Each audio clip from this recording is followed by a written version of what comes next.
Bienvenue à vous dans cette nouvelle vidéo d'actualité auto, celle du 25 novembre 2025. Et aujourd'hui on est un petit peu submergé par l'actu, on a beaucoup de sujets à aborder. On va déjà parler d'un nouvel impôt français qui est en préparation et qui cible spécifiquement les propriétaires de véhicules jugés anciens. On parlera ensuite de pas mal de bonnes petites nouvelles, avec les chiffres du marché automobile européen de octobre 2025 qui viennent d'être publiés. Quelques nouvelles assez intéressantes aussi du côté de chez Toyota qui veut faire des voitures encore plus fiables, qui durent encore plus longtemps. Et puis pour terminer, on parlera de la Commission européenne qui vient d'abandonner une partie des mesures qui étaient destinées à durcir le règlement du contrôle technique, avec quelques-unes des mesures les plus impopulaires qui ont été mises de côté. Beaucoup de sujets, j'espère que cette vidéo vous intéressera. Bien sûr, si c'est le cas, je compte sur vous pour le montrer en laissant un like, en vous abonnant et en laissant un petit commentaire. Je rappelle également, vous pouvez booster la chaîne si l'option apparaît chez vous après avoir laissé un petit like, notamment pour ceux qui regardent sur téléphone. Et puis écoutez, on est parti pour débriefer l'actu du jour.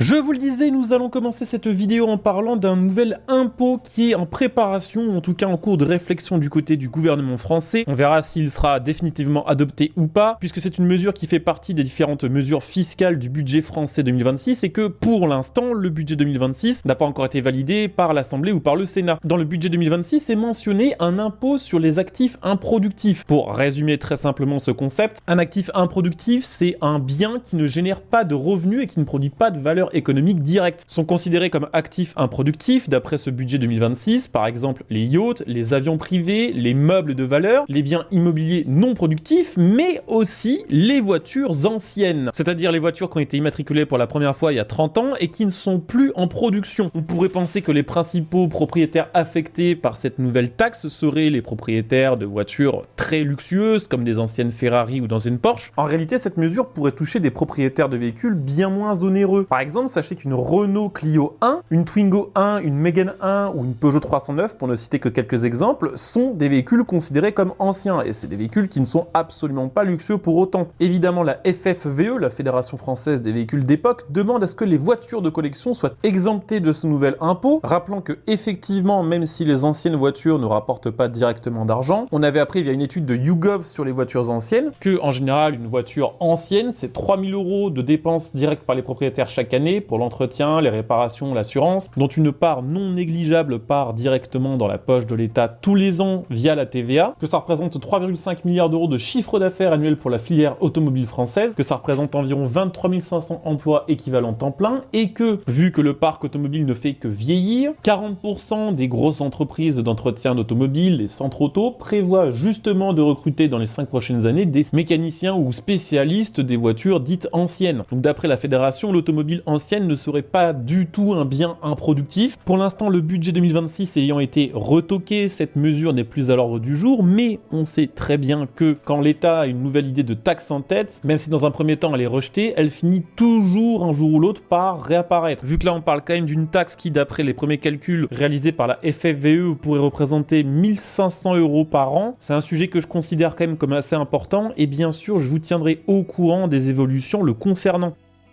Je voulais aussi vous parler de quelques bonnes nouvelles qui concernent le marché automobile européen, puisque d'après les nouveaux chiffres publiés par l'ACEA, l'Association des constructeurs européens automobiles, octobre 2025 a été à l'échelle de l'Union européenne le 4e mois d'affilée de progression des ventes comparé au même mois sur 2024. Effectivement, sur octobre, c'est 5,8% d'augmentation qui ont été constatées, ce qui fait qu'au global, sur toute l'année 2025, le marché européen est en hausse de 1,4% comparé à 2024. Donc c'est plutôt une bonne nouvelle pour 2025 qui est donc moins pire que 2024 pour le moment. Ça va se jouer de justesse sur novembre et décembre 2025. Par contre, si on dézoome un petit peu dans le temps et qu'on regarde par rapport aux chiffres de 2018 par exemple, c'est 4 millions de voitures en moins qui ont été vendues sur l'année 2025 sur l'intégralité de l'Union européenne. C'est quand même une différence assez colossale. Ça veut dire 4 millions de voitures en moins produites, et quand on lit et qu'on entend ces chiffres, je pense qu'on comprend mieux pourquoi il y a autant de plans sociaux, de plans de fermeture d'usines et de lignes de production, et ça aide à mieux comprendre pourquoi les marques parlent tout le temps de surcapacité de production. C'est quand même une baisse d'environ 30% comparé à il y a 7 ans. Autre chiffre que je vous partage, c'est la part de marché des voitures électriques. Elle était à la fin d'octobre 2025 sur les 10 premiers mois de l'année cumulés à 16,4% de part de marché. C'est seulement 2,2 points de plus que sur la même période il y a 2 ans. Le décollage de la voiture électrique n'a toujours pas eu lieu en 2025. On rappelle que de base, l'objectif à atteindre pour les constructeurs pour éviter les milliards d'euros d'amendes liées au règlement sur le CO2, c'était 25% de part de marché, on en est très loin, et surtout les ventes de voitures électriques sont très inégales d'une région à l'autre. Effectivement, en France, on est parmi les bons élèves avec 18,9% de part de marché, on tire le reste vers le haut, notamment grâce à des malus ultra punitifs et à une fiscalité sur les voitures d'entreprise qui fait que c'est presque obligatoire pour les entreprises d'en acheter. Mais si on prend d'autres pays comme la Pologne, la Slovaquie, l'Estonie, la Slovénie, en gros tous les pays de l'Europe de l'Est, on est plutôt entre 4 à 6% de part de marché. Donc il y a encore un très gros travail à faire du côté des constructeurs pour convaincre dans ces régions-là, afin de pouvoir passer, on va dire, le plafond de verre des 20% de part de marché générale sur l'Union Européenne, peut-être en 2026-2027. Comme d'habitude, sur ce mois d'octobre 2025, il y a des marques qui s'en sortent mieux que d'autres. Pas Tesla par exemple, qui a fait quand même moins 48% comparé à octobre 2024, pas Porsche non plus, qui a moins 28%, et pas DS non plus, qui est à moins 24%. Si on cherche les gros scores, faut se tourner du côté de chez Citroën, qui a fait plus 39%, notamment grâce au leasing social en France, ou évidemment du côté des marques chinoises, avec BYD, qui a fait plus 195%. Le groupe Toyota continue sa baisse de vente avec moins 10,8%. D'ailleurs, à propos de Toyota, j'ai quand même une bonne petite nouvelle à vous partager.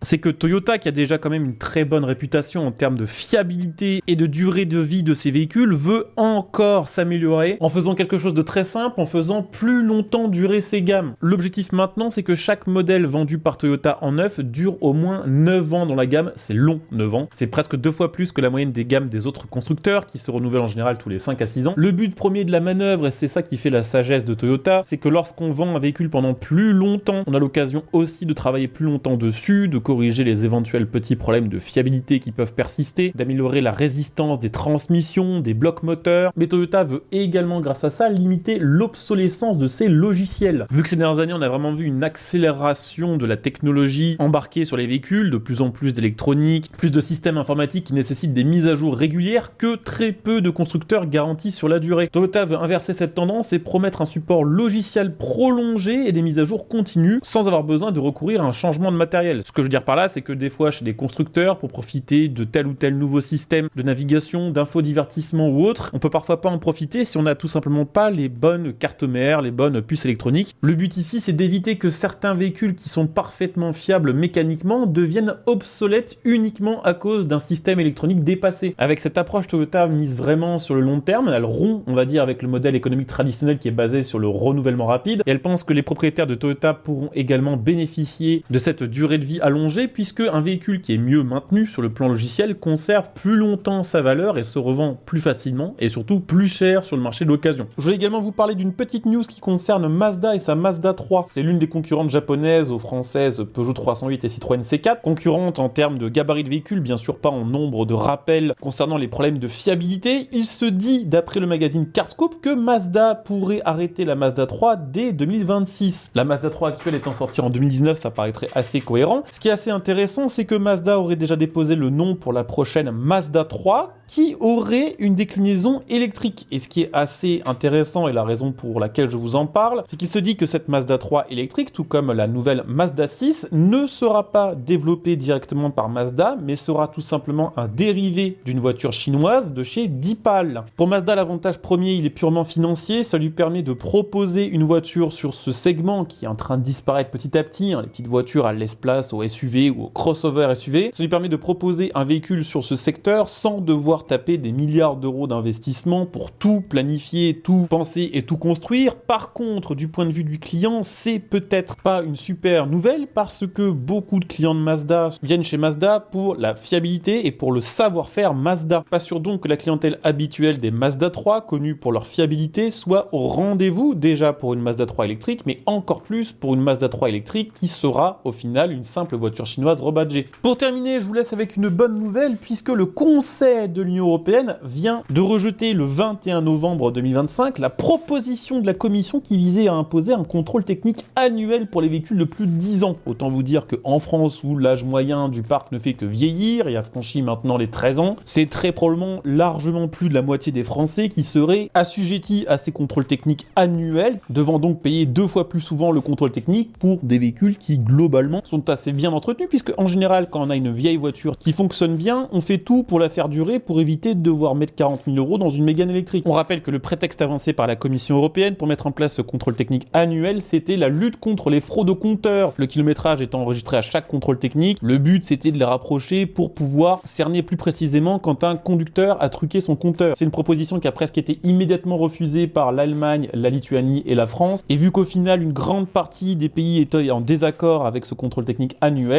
il a tout simplement été mis de côté. Ce qui veut pas dire que ça va pas revenir dans quelques années. En tout cas, pour le moment, on est tranquille. Voilà, c'était les actus de ce 25 novembre 2025. J'espère que la vidéo vous aura plu. Si c'est le cas, je compte sur vous comme d'habitude pour le montrer en laissant un like, en vous abonnant pour les prochaines et bien sûr aussi en laissant un petit commentaire. Je rappelle que vous pouvez aussi devenir des soutiens de la chaîne à partir de 99 centimes par mois avec le bouton rejoindre qui se situe juste en dessous de la vidéo. Merci à ceux qui jetteront un petit coup d'œil et puis bah écoutez, à demain pour la prochaine. Ciao.